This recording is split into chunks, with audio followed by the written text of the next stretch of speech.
ও আল্লাহর বান্দারা, টাকা পাইলা, বাড়ি পাইলা, গাড়ি পাইলা, কিন্তু একবারও ভাবছো এরা কেউ তোমার সাথী না, কেউ তোমার আপন না? ওরে যেদিন আজরাইল আসিয়া ধরবে, ওরে রুহুটা নিয়ে যখন আজরাইল চলিয়া যাবে, ওই সাদা কাপড়ে যেদিন ডুববে রে যুবক, সাদা কাফনে এখন একা হয়ে যাবি। ওই বাঁশবাগানে কবরে যখন রাখবি, একা একা শুয়ে থাকবি, দেখবি মা নাই, বাবা নাই, কই আমার মা, কই আমার বাবা, কই আমার টাকা, কই আমার ক্ষমতা।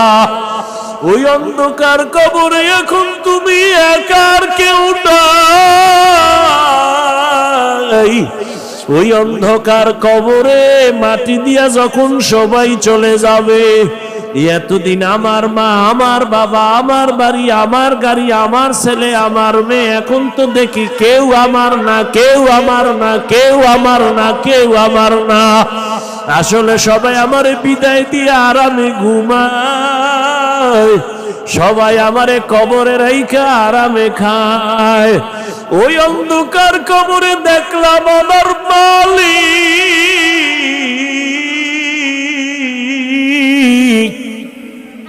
ওই কবরে আমার মাওলা ছাড়া আমার আর আপন কেউ হবে না রে বাবা। ওই মাওলার একটু আপন বানাও, ইবাদতের মাধ্যমে একটা গুণের মানুষ হও, আমার নবীর তরিকার মালা গলায় লাগাও। ও আমার কলিজার যুবক, ও বৃদ্ধ বাবাজি, মা বোনেরা, জীবনে তো গুনাহ কম করো নাই, আমার মাওলার ভয় নিয়ে তওবা করো।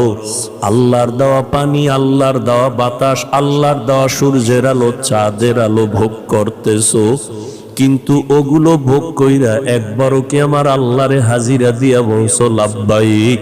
আবার আল্লাহর সামনে কি একবারও সিজদায় পড়ে বলছো সুবহানা রাব্বিয়াল আ'লা? ওরে আমার মাওলা, যদি সিজদায় পড়ে যদি একবার ডাক দিতি,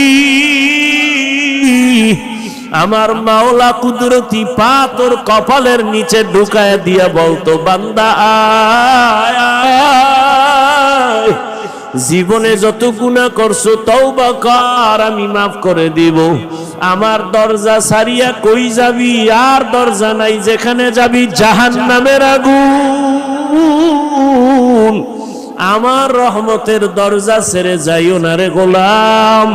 ওরে দাড়ি কামানেওয়ালা ভাই, জাহান্নামের দরজায় বসে